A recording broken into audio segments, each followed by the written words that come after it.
Bonjour à tous.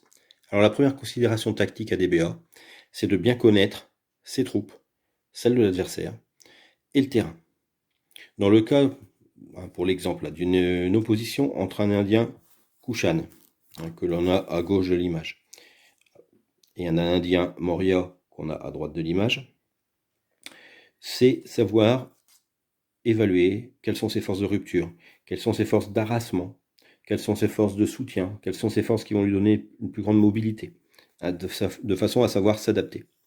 Par exemple, on peut constater que, concernant les troupes de terrain difficile, le Kushan dispose de 2 auxiliaires, un auxiliaire par 4 et un auxiliaire par 3. Le Maurya, d'un auxiliaire par 4, d'un Psyloi. Donc ce sont des forces à peu près comparables, mais si elles devaient s'opposer l'une à l'autre, le Kushan aurait un petit avantage entre ces deux plaquettes.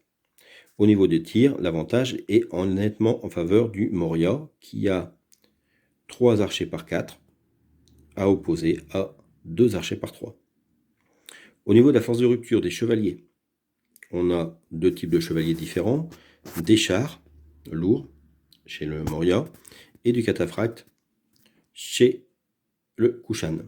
Particularité, l'un des cataphractes est le général, donc a un bonus tactique au combat par rapport aux autres chevaliers, et surtout la grande différence c'est que les cataphractes ne poursuivent pas lorsqu'ils sont victorieux au combat, au contraire des chars. Ce sera à prendre en considération. Au niveau de la cavalerie de support, le Kushan oppose un chevalier par 3, c'est l'un des alliés scythes de son armée, face à 2 cavaliers indiens. Alors là, tout dépendra évidemment de comment va se passer la configuration de la bataille. Au niveau de la cavalerie légère, on voit que l'avantage est nettement en faveur du Kushan, qui dispose de 4 cavaliers légers, dont 2 scythes alliés, et d'aucun chez son vis-à-vis. Par rapport à la force que représentent les éléphants, l'avantage revient au Maurya. Ayant connaissance des types de troupes de l'adversaire, des siennes, de ce qu'elles sont capables de faire, de ce qu'elles ne sont pas capables de faire, c'est-à-dire comment on va les opposer, comment elles doivent se comporter par rapport au terrain, par exemple des jungles, des forêts, des rivières, n'importe quoi, ça permettra aux joueurs de tirer le meilleur parti de leurs troupes. Donc première chose, bien connaître ses troupes, c'est l'adversaire, et le terrain. Deuxième point important, savoir relativiser ses efforts. On ne peut pas être le meilleur partout, c'est pas possible, à moins d'avoir vraiment une supériorité au niveau d'une des armées, ce qui est relativement rare. Donc on ne peut pas être le meilleur partout, on est forcément plus fort que l'adversaire à un endroit du champ de bataille et plus faible que lui à un autre.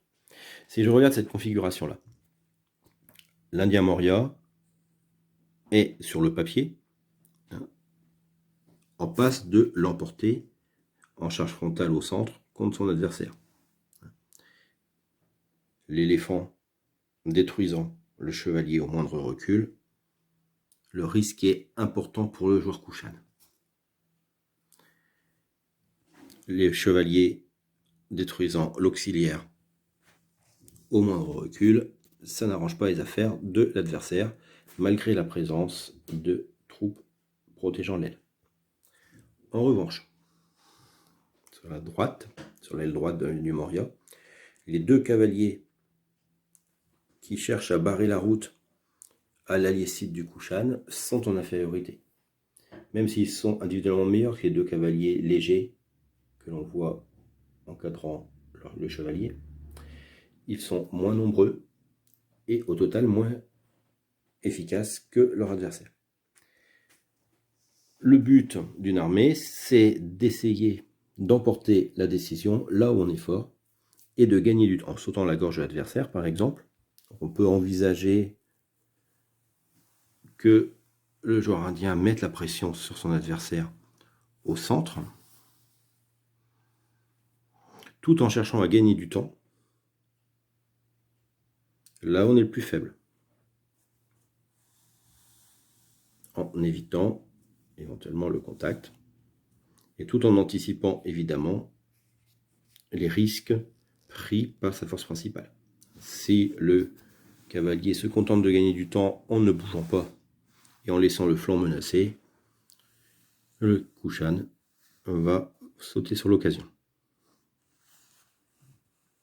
Donc deuxième facteur, je répète, c'est savoir relativiser ses forces, hein, optimiser là où on est fort et retarder l'inéluctable là où on est le plus faible. Hein, c'est savoir évidemment concentrer ses forces. Le meilleur exemple de concentration de force, c'est l'échange de tir. Si j'ai par exemple un échange de tir opposant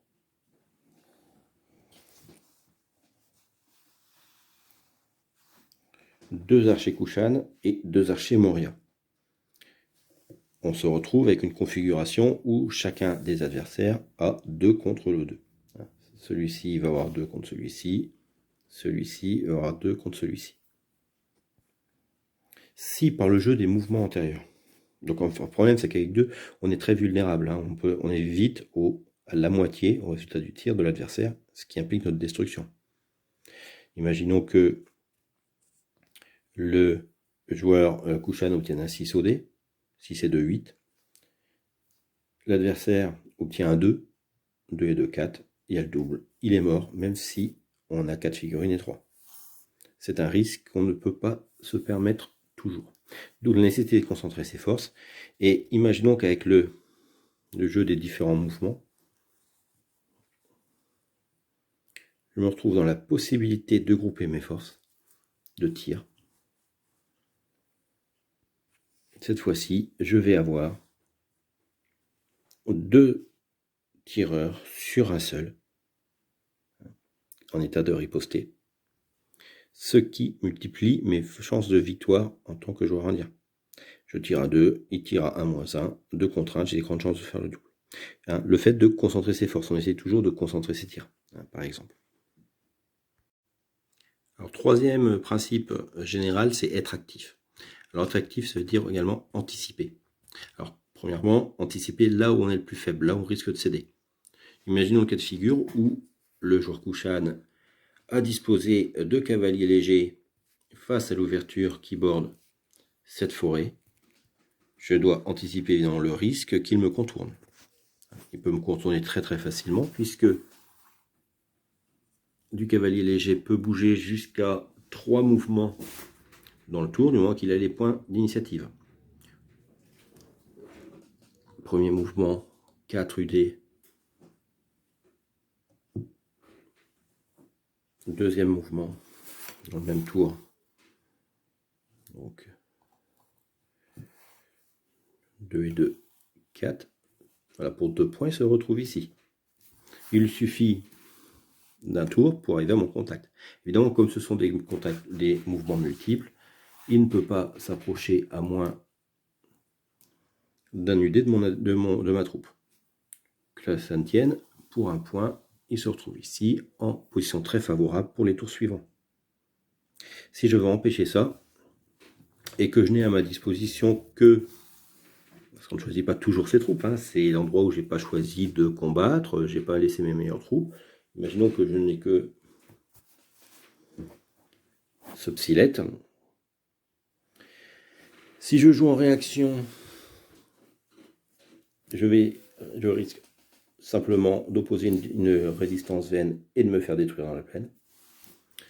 À moi d'anticiper et de bien jouer avec les zones de commandement, les zones de contrôle pour empêcher le passage de l'ennemi. Également, anticiper là où je suis plus faible, c'est également anticiper là où l'ennemi risque d'emporter le combat.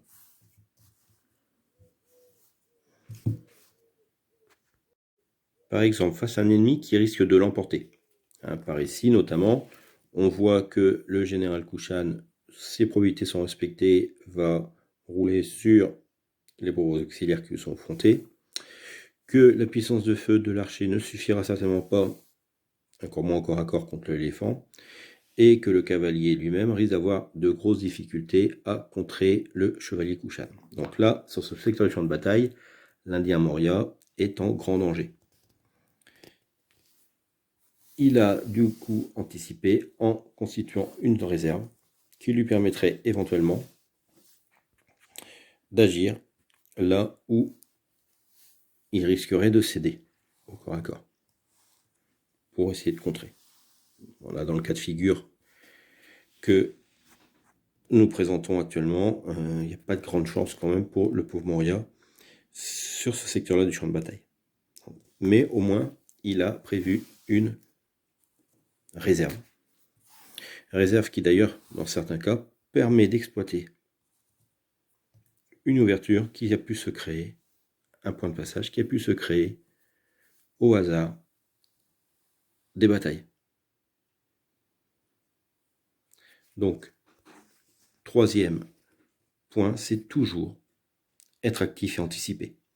On repère une ouverture, un point de rupture qui est prêt à céder chez l'ennemi, on se précipite dessus et on comble tant ce que faire se peut par des réserves ou le contrôle des zones de contrôle, justement, les endroits où on est le plus faible. Enfin, quatrième et dernier point tactique très très important, c'est le fait de bien gérer sa chaîne de commandement et la distance vis-à-vis de son général. Bouger un éléphant, par exemple, coûte un point d'initiative supplémentaire. C'est-à-dire que mes 3 éléphants, si ils sont réunis en une seule ligne, comme ici, ils vont bouger ensemble pour 2 points. C'est-à-dire que si je fais un au dé, ils ne pourront pas bouger. Si je choisis de les séparer, par exemple pour contrer une menace qui arrive ici, ils vont me coûter 2 points pour celui-ci et 2 points pour ce groupe. Également, je dois chercher à ne pas trop éloigner mes troupes de leur général.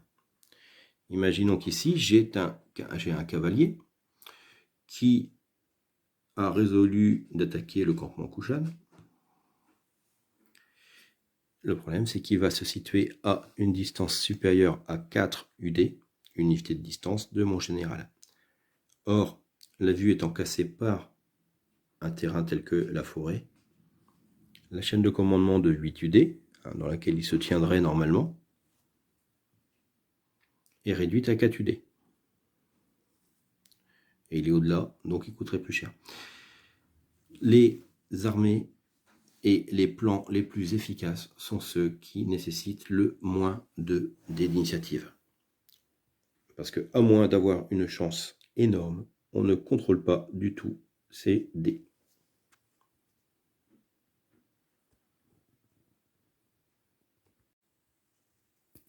Alors, pour conclure, les 4 conseils de base qu'on peut donner à un joueur débutant. D'abord, c'est de procéder à une bonne évaluation de ses forces, des forces de l'adversaire et du terrain. Dans un même temps, de savoir relativiser son effort. Concentrer ses forces là où il veut frapper, il veut sauter à la gorge à l'adversaire. Il est toujours bon d'ailleurs, sans confondre la vitesse et la précipitation, d'abréger une partie. Mais également de savoir économiser ses forces là où il est le plus faible. En pensant toujours qu'on ne peut pas être ni le plus faible ni le plus fort partout. Ensuite, c'est être actif et anticiper ce que fait son adversaire.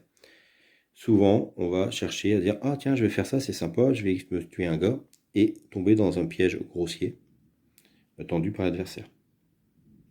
Ou s'exposer de soi-même sans que le piège ait été tendu d'ailleurs.